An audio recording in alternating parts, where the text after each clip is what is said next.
Good afternoon. It is the second day of January 2021, which sounds absolutely futuristic, but here we are.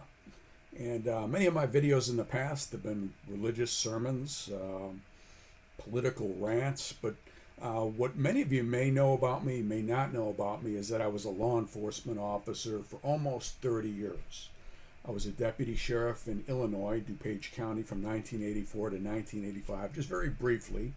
And then I was a federal drug agent, DEA agent, from 1985 to 2012. And one experience, or one thing that you will experience if you go into law enforcement, or if you've been in law enforcement, you're going to meet a lot of very interesting characters. And that's something that I did do. I met a lot of very interesting people, a lot of notorious people. Now, these are not people that I necessarily investigated personally. I didn't run the investigation, but I participated in some of these investigations. And in other cases, I had a role in the enforcement actions. That is, I assisted with the arrest, or I supervised teams of agents or a team of agents that arrested these people. And it runs the gamut from interesting criminals to interesting situations. So what I was thinking of doing is beginning a short series on the most interesting people and most interesting situations. And again, it's not to puff myself up, to make myself out to be something that I'm not. But it is, I think, it's just interesting stuff. Let's face it. It's something that most people don't see every day or ever get to see. And if you're planning on a career in law enforcement, it's a good motivator for you, because if you do the work, you're going to come into contact with some very interesting people. So the first case I want to talk about is probably the most interesting person that I've ever arrested or assisted in their arrest. I supervised the arrest. And this is the arrest of, we all know that drugs produce a lot of illicit cash, a lot of illicit currency, and there's problems at times that the criminals have spending that money. This is the man from whom the biggest cash seizure in world history was made. Okay, and this seizure was made in 2007 in Mexico City, in this man's mansion, and it amounted to nearly $250 million in U.S. dollars, and euros and other forms of currency. It was neatly stacked in his basement. And again, the man fled just before his mansion was raided.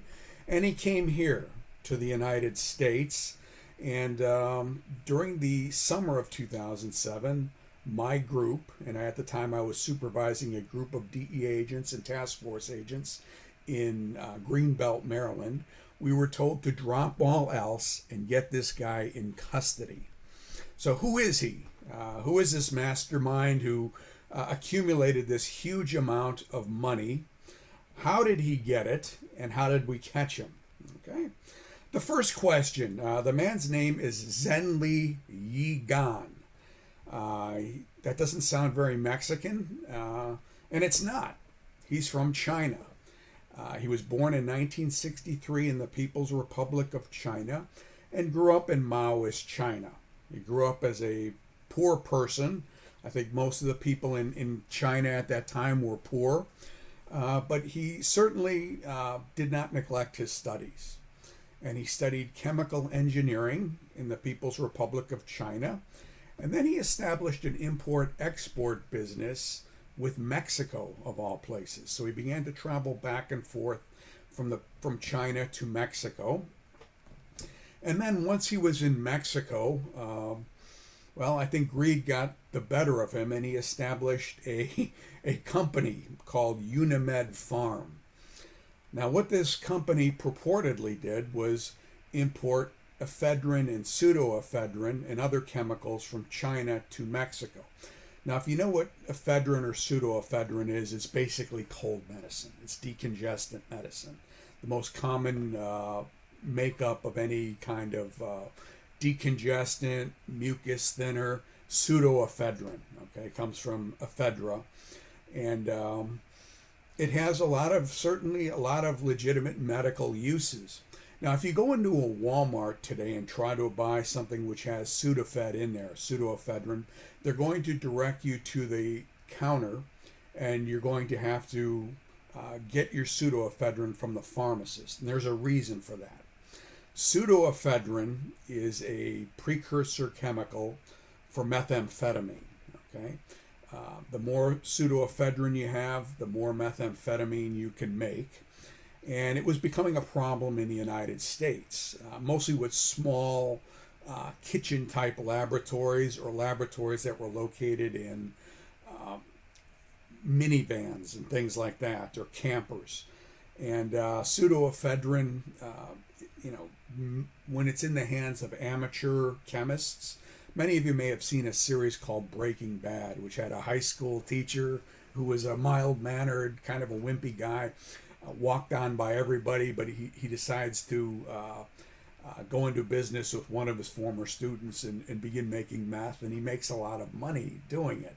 And the most interesting part about that, DEA is featured prominently in that series called Breaking Bad, is the moral changes that take place in this man named Walter White from the time he begins to the time of his death. And the series went on for years. A really good series. But again, without pseudoephedrine, there is no methamphetamine. And really, unless you have an expert chemist and pharmaceutical grade laboratory equipment, the manufacture of methamphetamine is very dangerous. And one thing that we find whenever we would raid meth labs here in the United States, extremely dangerous for the people doing it. You had to have a special team doing it. And then it was extremely dangerous for the neighbors because the people would pour out the chemicals onto the ground, thereby polluting the ground. The chemicals would seep in, and we would hate to tell the neighbors when we would make these raids that not only is this house basically not sellable, but your own property has been contaminated. And it was so bad that the government would not even seize those properties because we didn't want to remediate them. It was too much money. But one thing that the meth traffickers found was that setting up laboratories in Mexico with professional chemists provided pharmaceutical grade methamphetamine, which was then trafficked across the border. And in this area of the country, the Shenandoah Valley of Virginia was a major hub for methamphetamine trafficking.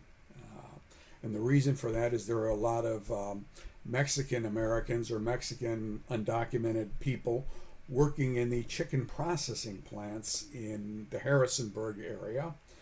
And they had married local women, and what had happened is they began, distributing meth, but when they're not working in the processing plants. And this area became a huge hub for meth trafficking. So getting back to this story, Ye Gon has this alleged cold medicine manufacturing company, Unimed, which is supposed to be manufacturing sinus medicine, but really they're manufacturing methamphetamine. Now, how did we know that? Well, number one, we have DEA presence in Mexico, and DEA began to document the shipment of large amounts of chemicals, pseudoephedrine, from China, the People's Republic, to Mexico.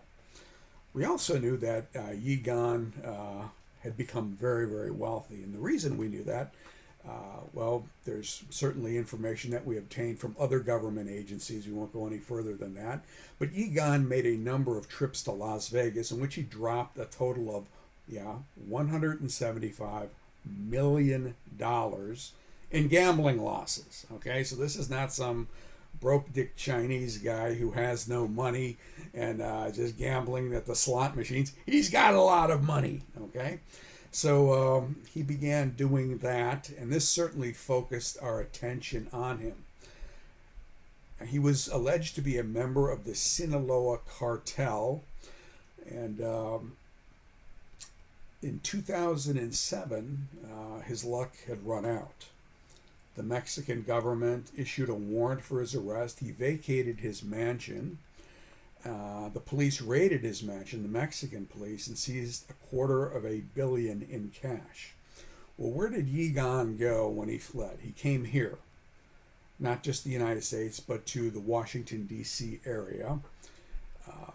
Actually, we caught him in Wheaton, Maryland, which is a suburb of Washington, D.C. And because of his importance in meth trafficking, both in the United States and in Mexico, a group of DEA agents that was assigned to another government agency where we provide, they obtain national security information, was teamed with my group, which was assigned to Greenbelt, Maryland. And we were told to drop everything and catch this guy. So this is how my group and I spent the summer of 2007. We were instructed, get this guy, don't do anything else, and you better get him if you know what's good for you, kind of. The White House has taken an interest in this, and so has the President of Mexico, the newly elected President Calderon. So President Bush, President Calderon, very interested in getting this guy, as is our administrator, Karen Tandy, and the Attorney General. So drop everything, let's start looking for him. And we begin our search by staking out residences that are tied to, they're tied to people associated with him, because we really had no idea where he was. We had pictures of him, but other than that, just residences that of people that he had spoken to when he was in Mexico. So we began surveilling them, and surveillance can be, it's certainly time consuming, it's labor intensive. When you have to do it in the summer, 12 hours in a car, it passes very, very slowly. And for the first couple weeks we were on surveillance, no sign of this guy at all. It was just one empty lead after another.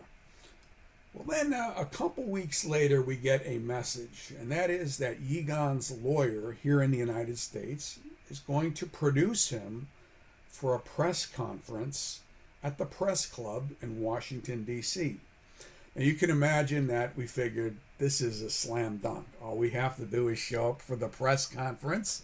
Ye Gon will be there, and we put the habeas corpus on him. We've got an indictment here in the United States, in the District of Columbia. There's an indictment against him in Mexico. We're going to look like heroes. So we show up at the press conference, and of course, he's not there. His lawyer's there, but he calls into the press conference. And he's on the phone, and he's answering questions. And I think, if I'm not mistaken, it was even a video press conference. So he's made available, but he's not physically present. And of course, we're bummed out because, this guy has just outsmarted us, basically. So I have to call my supervisor and say, yeah, he was there at the press conference, but he wasn't there. And we still don't know where he's at. A week later, the lawyer has another press conference, again at the press club. And he calls in, and the lawyer answers the phone, and they hook him up, and all of the people, all the press people can hear him as he gives his story about his woes and how he was set up and how the money wasn't his and how he was framed and all of this. And what we begin to think is, okay, obviously he has to be in touch with his lawyer. Okay, there's no two ways around it. So that means, unless the lawyer is very, very criminally savvy, which he probably isn't, we can probably figure out where he's calling from. And of course, there's a legal process that you go through to do that. You obtain a court order to obtain what's called a pen register, trap and trace, and it works on mobile phones, it works on landlines. It's simply a court order that says we want everything that goes out and comes in from a particular phone. And this will help you identify when calls are placed, when calls are received, and what number they're received from. Now, undoubtedly, the guy was calling from a cell phone, and there were a number of cell phones that came up on this this attorney's phones. So we began looking at those. And of course, they're burner phones, phones that are bought from the local Walmart. But what we're able to do by serving, again, legal documents on the cell phone company, we can tell which tower these phones pinged off of when the phone call was placed. And with another gadget, we're able then to drive around in a van, a tech van, and pinpoint the exact location where these phones are located. So this is what we did.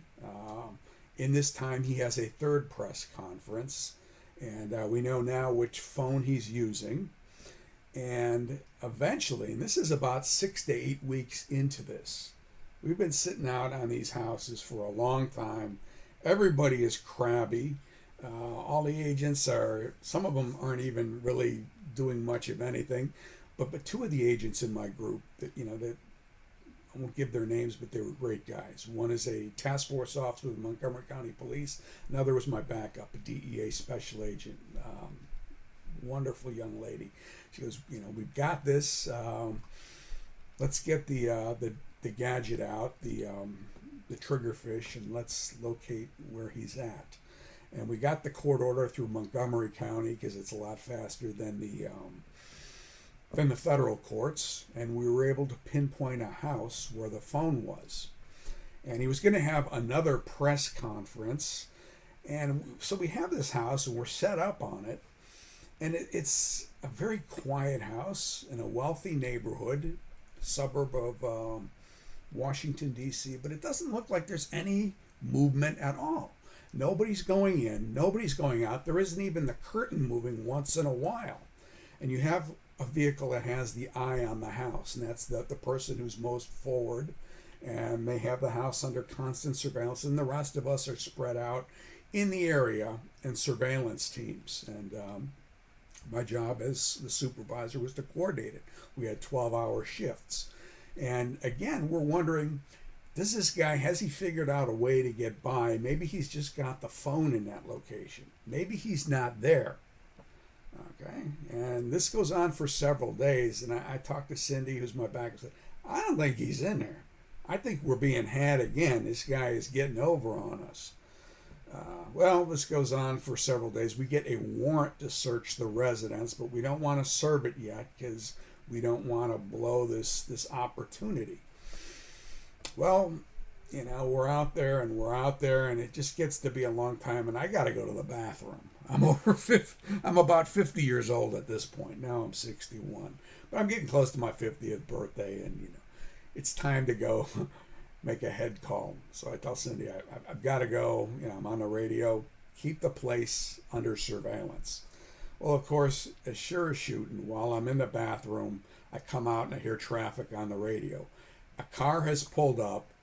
Ye Gon has come out of the house. We didn't know he was in there. He got in the car, and they're following him. And I say, follow him. Whatever you do, don't let him go. And they follow him to a Chinese restaurant of all places. And they get there, and I say, send someone in, make sure it's him first of all. And they do. And I said, okay, let's do it very low key. Walk up on him, place him under arrest, put the handcuffs on him. We'll take him back to the house. We'll serve the search warrant. So they do this. He's arrested in a Chinese restaurant in Wheaton, Maryland, and we bring him back to the residence where he's at. And the agents from the Special Operations Group come out, and they're talking to him as well. And Ye Gon is crying, literally crying. And I said, what's up? My name is Jim. I'm a DEA special agent. I'm from the government. I'm here to help. No, I didn't say that part. I said, I'm here to, you're under arrest. And you're under arrest because we have a indictment, at least a complaint in the District of Columbia. And you've also been charged in Mexico. We know you're a citizen of China. We know that you're a citizen of Mexico. We know that the president of Mexico personally gave you your citizenship papers. And but you're facing serious charges. And what he was crying about, he says, please don't send me to Mexico or to China. And I said, well, I've got some good news for you. And this is probably the only time a person was relieved by the fact that they've been charged criminally in the United States. I said, you're facing charges here in the United States, so we're not going to send you back to Mexico, at least not in the immediate future. Well, he was greatly relieved about that. So we brought him back into the house, and his girlfriend was there, and she's a pianist. He's got this huge piano in the house. Not much in the house at all. We searched it high and low, figured he had millions of dollars in there. He didn't have much of anything. What he did have was a very expensive watch. I said, let me see that watch. I took it. I said, is this a knockoff? And he speaks a little bit of English, not much. He goes, no. He laughs at me. So I said, I gave it to one of the agents. Said, go ahead and process this. Let's see if it's worth anything. Well, the watch was worth, about $100,000. It was worth a lot of money, and we processed it for forfeiture. This is coming from a guy from whose house $250 million in cash was seized. The search came up empty, so we take him to jail, but not until every supervisor from DEA shows up and wants their picture taken with the guy perp walking him to the car. And my immediate supervisor, the assistant special agent in charge, whose name I'm not going to mention, says, do you want to do it? To me. And I said, no, I'm not very photogenic. You do it. I know he wanted to do it. And he goes, all right, you talked me into it. Like I was pulling his, I was really forcing him into this. And he perp walks the guy to the car with the news cameras on there. And of course, the suits in D.C., the special agent in charge, the assistant special agent in charge, our administrator, they claim credit for the entire thing. And just by chance, President Calderon had just arrived in D.C. to speak with President Bush. And Ye Gon thought that this whole thing was timed, his arrest was timed for that. And I said, no, we're not that competent, no matter what you think. It's just bad luck on your part, or maybe good luck, that we ran into you before someone else ran into you. So, it wasn't really planned that way, but it came out that way. And I'm sure President Bush probably thought that DEA waited to arrest him until Calderon arrived, but no, that wasn't the case. So we process him into jail, and that's about the extent of my involvement with this guy. Now, what was it that he was alleged to have done? And I've got here a copy of a criminal complaint. And here's the complaint. Hopefully you can see this, but it's just the general stuff, but the very important information. I'll put a link to it in the comments section. As the probable cause, the drugs that he's accused of bringing into Mexico for manufacture. But to me, the really interesting part of this, as you go down on the complaint, you're going to see a lot of information on his illicit alleged illicit earnings, how much he could have made. And the government estimates about $724 million.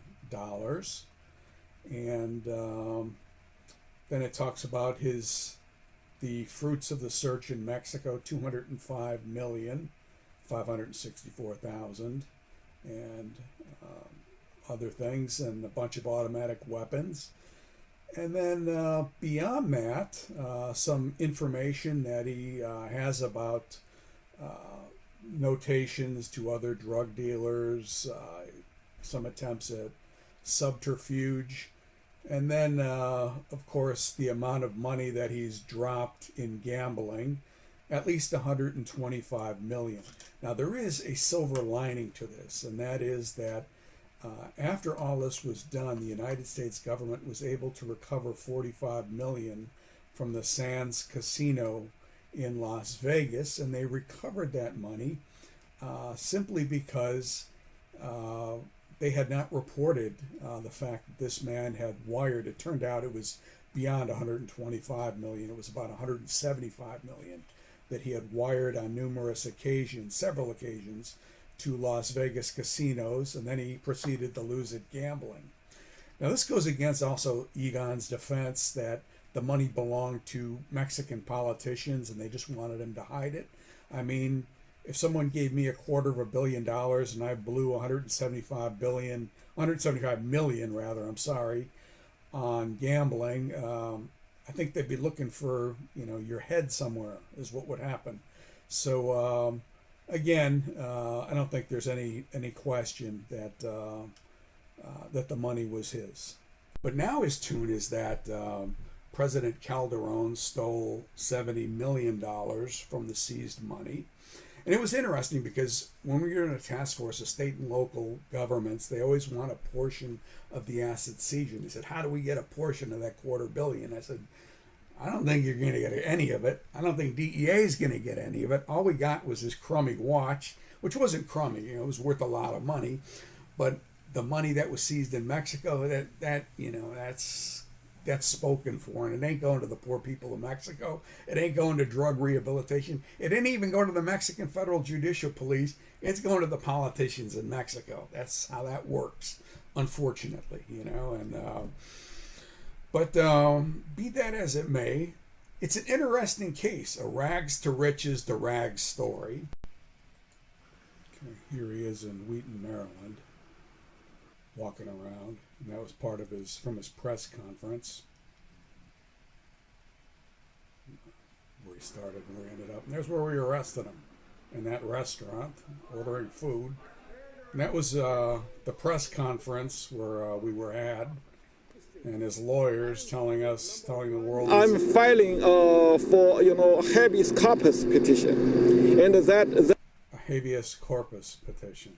Okay, he wants to let the guy out because everyone with $250 million in their house from selling pseudoephedrine is obviously innocent. That is a request for the government to produce the body of a guy. And there's the loot.